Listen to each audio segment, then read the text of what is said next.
여러분 안녕하십니까, 진성호입니다.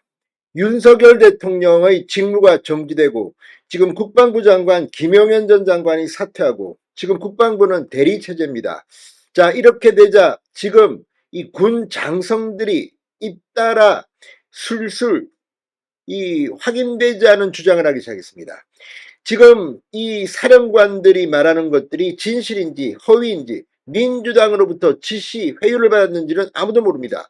물론 이러한 것들은 좀 더 진실을 규명해야겠지만 지금 언론들의 보도 역시 마찬가지입니다. 지금 이 군의 수뇌부가 줄줄이 구속되고 하다 보니까 아무도 이걸 막 하는 사람이 없다고 판단했는지 북한과 관련된 보도도 마구마구 하고 있습니다. 자, 급기야 이제 군이 들고 일어났습니다. 합참이 분노의 입장문을 기자들에게 보냈습니다. 국정원도 마찬가지입니다. 지금 한겨레 신문 등이 보도하고 있는 것들, 이게 과연 사실인지 아닌지 좀 더 두고 봐야 합니다. 그러나 국정원은 확실히 사실과 다르다고 합니다. 이제 국정원과 군은 확실한 법적 대응을 해야 될 겁니다. 지금 무분별하게 보니까 이거 내가 살기 위해서는 민주당에 가서 내가 구명운동을 해야겠다, 이런 판단을 하는 군장성이 있을지도 모릅니다. 유상범 국민의힘 의원이 이런 제보를 폭로한 적이 있습니다.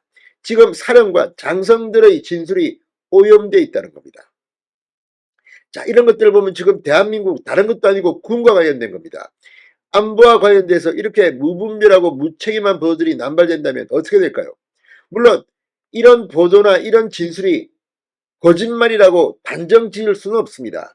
그러나 그럼에도 불구하고 지금 이 검찰, 경찰, 공수처에서 나오는 이 발언들이 그냥 언론에 마구마구 흘러서 보도가 됩니다. 특종이라는 이름으로. 그런데 다 떠나서 지금 문재인 정권 때 그야말로 이 피의 사실 유포라고 그렇게 떠들던 그들이 지금 더불어민주당 또 한겨레 신문 등등 이렇게 보도하는 것이 맞는 겁니까?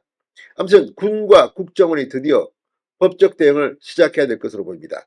진성호의 융단 폭격 시작합니다. 더불어민주당을 융단 폭격합니다. 자, 군이 김용현 전 국방부 장관과 그 측근들이 비상계엄 선포의 명분을 쌓으려 북한의 국지도발을 유도했다는 의혹에 대해 전면 부인했습니다. 합동참모본부는 방금 전 출입기자단에 공지를 보내 음해성 내용에 대해 강력한 유감을 표하며 정확한 사실 확인 후 책임있는 보도를 해주시길 요청한다고 말했습니다. 자, 12.3 비상계엄 사태 직후부터 정치권에서는 김용현 전 장관이 오물, 풍선, 원점 타격 등 작전을 통해 북한과 국지전을 일으키려 했다는 의혹이 나오기 시작했습니다. 정당한 비상계엄 선포를 위해서입니다. 다만 김명수 합참의장이 이를 반대해 계획대로 이루어지지 않았다는 주장입니다. 이와 관련해 일부 언론은 김용현 전 장관이 대북 포격 작전을 위한 지휘계통에 범용현파인 강호필 지상작전사령관, 이승호 합참작전본부장, 안찬명 합참작전부장, 정상진 합동작전과장 등 육사라인을 배치했다고 보도했습니다. 실제 국회에서도 지금 이 장성들 사령관들을 불러앉혀놓고 줄줄이 공개적으로 해서는 안 될 명단이 나오자 그 자리에 있던 이 사령관이 제지하기도 하고 격정적으로 비판하는 그런 사태까지 빚었습니다. 도대체 국회는 제정신입니까? 여기에 군 출신이라는 민주당 의원까지 가세했습니다. 이거 망조가 들린 것 같습니다. 망조가.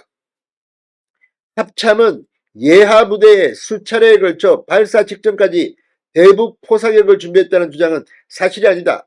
우리 군은 적도발에 즉각적으로 대응 사격할 화력 대비 태세를 갖추고 있으며 오물 쓰레기 풍선 상황에서 합참과 예하부대는 절차에 따라 상황을 관리했다고 밝혔습니다. 지금 이걸 보면 북한 김정은이가 박수치고 좋아할 것만 골라서 지금 폭로하는 자들이 있다는 의혹을 지울 수가 없습니다. 자, 그러면서 합참은 특히 김 의장이 망설이면서 실제 폭격으로 이어지지 않은 경우가 허다했다, 이 보도는 전혀 사실이 아니다라고 말했습니다. 군은 오물 쓰레기 풍선 상황에서 실제 폭격을 검토한 적이 없다고 말했습니다. 범용현파 의혹에 대해서도 군의 사조직은 없다. 우리 군의 인사는 전문성과 능력에 고려해 시행한다고 알고 있다. 지상작전사령관, 작전본부장 등 근거 없이 거론하는 것은 심각한 명예훼손이므로 필요한 조치를 검토하고 있다고 말했습니다. 합참은 적 도발에 대한 대비는 군의 존재 이유이자 가장 기본적인 임무다. 군사 대비 태세 자원의 활용을 본래의 취지대로 보도해 주시면 국민이 안심하실 수 있을 것이라고 말했습니다. 지금 이런 보도나 이런 주장들이 왜 문제가 있느냐. 이렇게 하면 군이 겁이 나서 이거 뭐 북한에 대응도 제대로 못합니다. 이거 완전히 북한의 간첩들이나 할 만한 주장을 지금 하고 있다는 의혹이 제기되는 이유입니다. 국가정보원도 마찬가지입니다. 비상계엄 선포를 약 한 달 앞두고 백령도에서 북한이 띄운 쓰레기 풍선을 레이싱 드론으로 여러 차례 격추했다는 한겨레 신문 보도에 대해서 국정원은 명백한 오보라고 반박했습니다. 국정원은 북한 오물풍선을 격추한 바 없으며 707 특임단의 협조를 받은 적도 전혀 없다고 말했습니다. 자, 지금 이처럼 언론 보도 또 국회에서의 주장 이게 참 놀라야 됩니다. 유상범 국민의힘 의원은 이런 말을 한 적이 있습니다. 곽종건 특전사령관과 조지호 경찰청에게 친민주당 성향의 변호인이 접근해 오염된 진술을 했다는 제보를 받았다는 겁니다. 현재 수사기관은 참고인 출석을 강력히 압박하고 변호인이 없다면 국선 변호인을 붙여줄 테니 빨리 나오라고 종료하고 있다고 한다고 유상범 의원은 말했습니다.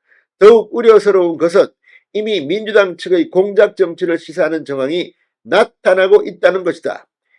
윤석열 대통령으로부터 국회의원 끌어내라는 지시를 받았다고 주장한 곽종건 특정사령관은 민주당 소속 모 의원 소개로 친민주당 성향 변호사를 선임하고 수사 초반 오염된 진술을 했다는 제보가 있다고 말했습니다. 자, 어쨌든 지금 유 의원에 의하면 이들 변호사는 최초 조사에서 곽종건에게 무리한 진술을 강요한 뒤 영장 실질심사 직전에 일괄 사임한 의혹까지 있다고도 말했습니다. 어쨌든 지금 나라가 정말 미쳐 돌아오고 있는 것 같습니다. 진성호의 융단 폭격이었습니다. 여러분 감사합니다.